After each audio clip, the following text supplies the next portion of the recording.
Nuestro Señor Jesucristo es invitado a una boda en Caná de Galilea.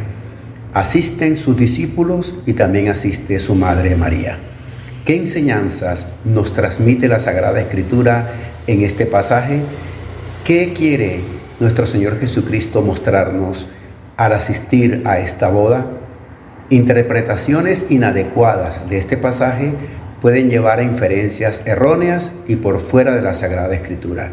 Quédate con nosotros aquí en Estilo Berea para examinar este pasaje y lo que la Biblia nos quiere enseñar en el evento de la boda de Caná.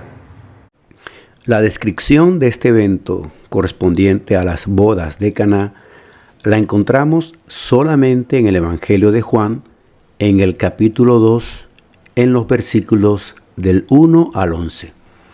Vamos a leer el pasaje completo y vamos a derivar algunas enseñanzas que pueden pasar desapercibidas e incluso una mala interpretación del pasaje conlleva enseñanzas ajenas a la Sagrada Escritura o a inferencias cerradas, es decir, inferencias por fuera de lo que enseña la Biblia.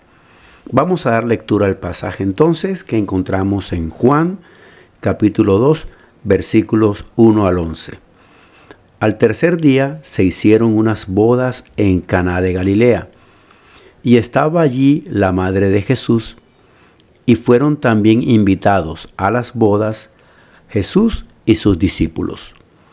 Y faltando el vino, la madre de Jesús le dijo: ¿No tienen vino? Jesús le dijo: ¿Qué tienes conmigo, mujer? Aún no ha venido mi hora. Su madre dijo a los que servían: Haced todo lo que os dijere. Y estaban allí 6 tinajas de piedra para agua, conforme al rito de la purificación de los judíos, en cada una de las cuales cabían 2 o 3 cántaros. Jesús les dijo: Llenad estas tinajas de agua. Y las llenaron hasta arriba. Entonces les dijo: Sacad ahora y llevadlo al maestresala. Y se lo llevaron. Cuando el maestresala probó el agua hecha vino, sin saber él de dónde era, aunque lo sabían los sirvientes que habían sacado el agua, llamó al esposo y le dijo: Todo hombre sirve primero el buen vino, y cuando ya han bebido mucho, entonces el inferior. Mas tú has reservado el buen vino hasta ahora. Este principio de señales hizo Jesús en Caná de Galilea y manifestó su gloria, y sus discípulos creyeron en él. De acuerdo con el Evangelio de Juan, la conversión del agua en vino fue el primer milagro obrado por Jesús, tal como se evidencia en el versículo 11. El versículo 11 dice, el versículo final del texto que hemos leído dice: Este principio de señales hizo Jesús en Caná de Galilea y manifestó su gloria, y sus discípulos creyeron en él. Este principio de señales. Jesús y sus discípulos y su madre fueron invitados tal como le indica el versículo 2. Es probable, aquí solamente estoy emitiendo algunas hipótesis, es probable que el Señor Jesucristo fuese cercano o conocido por los novios, ¿no? Por los que se estaban casando. Por algo fue invitado. No era un extraño que se autoinvitó y llegó como un intruso a la boda. Esto no podría ser inferido, obviamente. Las bodas en estos contextos solían durar hasta 7 días. De aquí podemos deducir que este tipo de celebraciones implicaban un gasto significativo en recursos para proveer a los invitados, que por cierto no eran pocos, y había que proveerles de vino y había que proveerles de comida. El hecho de quedarse sin comida o sin vino era un problema muy serio. El anfitrión, en el contexto oriental, de manera inevitable era señalado como alguien desconsiderado o muy pobre, y por ende soportar la vergüenza social.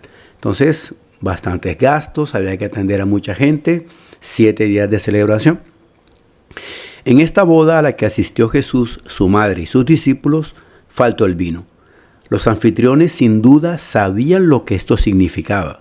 Los convidados ya habían bebido mucho y en ese punto ya no podían diferenciar entre un vino de excelencia o costoso y un vino barato, ¿sí? O sea, ya la gente ahí pues estaban bastante tomados, ¿sí? Y pues vemos que se reservaban pues el vino más barato. Podríamos decir, corregimos acá, ¿no?, que ya bordeaba ya los días finales de la celebración, ¿no?, de la fiesta.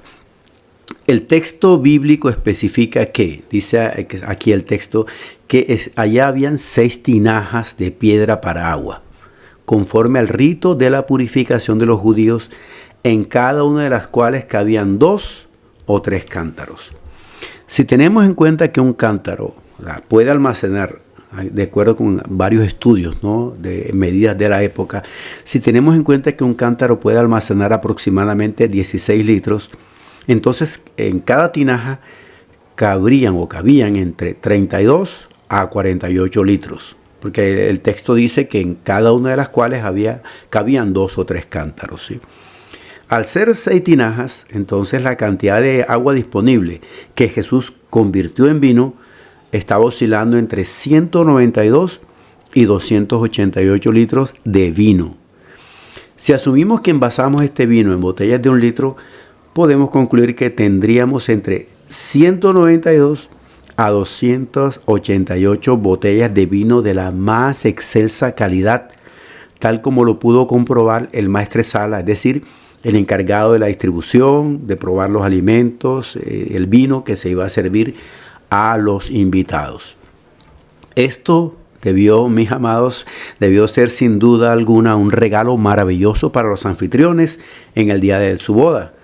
Pero este milagro va más allá de ese regalo, si podíamos tomarlo así, porque al no tener el vino y al exponerse a todos estos problemas que estábamos describiendo, pues esto se constituía un regalo maravilloso, ¿no? Tener el mejor vino al final. Pero este milagro, tal como lo estamos expresando, va más allá de ese regalo, si lo podemos expresar así. Al convertir el agua en vino, nuestro Señor Jesucristo estaba mostrando su carácter divino, porque solo Dios puede transformar la naturaleza de la forma que se describe en este pasaje en la Sagrada Escritura. Es decir, se dio la transformación de una sustancia en otra. El agua fue transformada sobrenaturalmente en vino de la más excelsa calidad. Ese es un milagro. Es obrar sobre la naturaleza y transformarla. Y eso solamente lo puede hacer Dios. Y en este caso Cristo lo hizo. Y esta primera señal o milagro no era una señal para mostrar su poder a los invitados.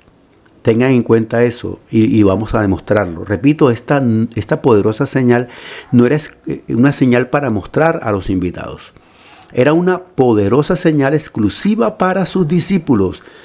¿Cómo lo verificamos? En el versículo 11 se nos arroja luz sobre esto. Dice el versículo 11, este principio de señales hizo Jesús en Caná de Galilea y manifestó su gloria y sus discípulos creyeron en él. Fíjense el énfasis, sus discípulos, los que estaban con él en la boda, los que estaban a su servicio, sus discípulos creyeron en él. Su gloria y divinidad fue mostrada entonces a sus discípulos para confirmar que su divinidad, Cristo mostrándose como verdadero hombre y como verdadero Dios. En manera alguna se podría o se puede concluir por lo que hemos leído, y vamos a demostrarlo un poquito más adelante lo que quiero decir ahora. En manera alguna se puede concluir que Jesús convirtió toda esa agua en vino para favorecer la borrachera, como muchos con mente entenebrecida podrían afirmar. La Biblia en manera alguna apunta a ese distorsionado enfoque. Claro que era vino el que tenían ahora, después que Jesús convirtió esa agua en el vino. Era un vino, y vino bien fino, de excelso. Pero, amados, por favor, no coloquen su pensamiento y no emita inferencias a partir de lo que la Biblia no afirma. La celebración en manera alguna apunta a la generación de un escenario de borrachera o desmanes en esa boda, en estas bodas que se estaban celebrando. ¿sí? No puede usted inferir que habían ahí borracheras o desmanes que Cristo haya favorecido por convertir el agua en el vino. No, el producto de ese milagro, el resultado de ese milagro, el objetivo de ese milagro es el propósito que ya se ha aclarado. Jesús mostrar su gloria y divinidad a sus discípulos que creyeron en Él. Es el primer milagro que ejecutó Cristo. Hay razones de peso para inferir que este primer milagro mostró la majestad de Cristo. Hay varias razones. La primera razón es que sus discípulos, al presenciar este milagro, creyeron en Él. Confirmaron que Él era Cristo, el Dios, verdadero hombre. La segunda razón es que la Biblia no hace mención de pecado alguno como resultado de este milagro. Porque si se hubiese presentado algo digno de señalamiento hacia la santidad de Cristo o algo reprochable por el efecto de haber convertido esta agua en vino, no dude usted ni por un instante que esto hubiese sido aprovechado por los fariseos o los detractores de Cristo. Y esto puede ser probado por un pasaje que vamos a leer a continuación. Es decir, no hubo motivos de reproche, de señalamientos hacia Cristo por haber convertido esta agua en vino y que se diese continuidad a las fiestas, al finalizar la celebración. Hay un pasaje que nos da cuenta de lo que acabo de decir, de que no había algo digno de señalamiento hacia la santidad de Cristo. No había motivos para indicar que Cristo había pecado, que se habían generado escenarios para el pecado o para que la gente se cayera en sus pecados o en escenarios que favoreciesen actos indignos. Veamos este pasaje que dice aquí, que vamos a leer ahora para ustedes. Y es que el segundo pasaje apunta a algo específico, el que vamos a leer. Y es que el segundo milagro que llevó Cristo también lo hizo en Caná. Lo hizo en Caná y allí había motivos entonces para decir, pero este caballero que hizo el primer milagro ya, o hizo algo, inventarse cosas, obviamente ahora tenemos la oportunidad de atacarlo, ¿no? Tenemos la oportunidad de irnos contra él, pero nada de eso describe la Sagrada Escritura. Y quizás alguien diría, bueno, entonces lo que pasa es que están tapando eso, ahí de pronto pasó algo y están encubriendo eso. No, señores, el único libro que no encubre los pecados de los que están como protagonistas en determinadas historias o eventos, aunque el protagonista obviamente es Dios de principio a fin. Y cuando digo protagonista me refiero a situaciones que están viviendo personajes como David, como Jacob, como Pablo, etc. Cuando hay elementos en que se muestra la debilidad de estos hombres, la Biblia no los tapa. La Biblia en manera alguna encubrió el pecado de David, pecado gravísimo. Tampoco encubrió las debilidades o pecados de Jacob, etcétera. Salomón, nada. La Biblia no tapa para encubrir a los que están allí como protagónicos o como elementos claves en los pasajes. Hombres reales y mujeres reales. Porque la gloria es para Dios y Dios muestra lo que hace en la vida de estas personas a pesar de su pecado.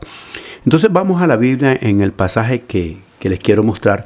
Juan 4, del 44 al 54, en el cual Jesús va a realizar su segundo milagro. Y fíjense en la región, el sitio donde lo va a hacer. Vamos a leer el versículo 46, Juan 4. Vino pues Jesús otra vez a Caná de Galilea, donde había convertido el agua en vino.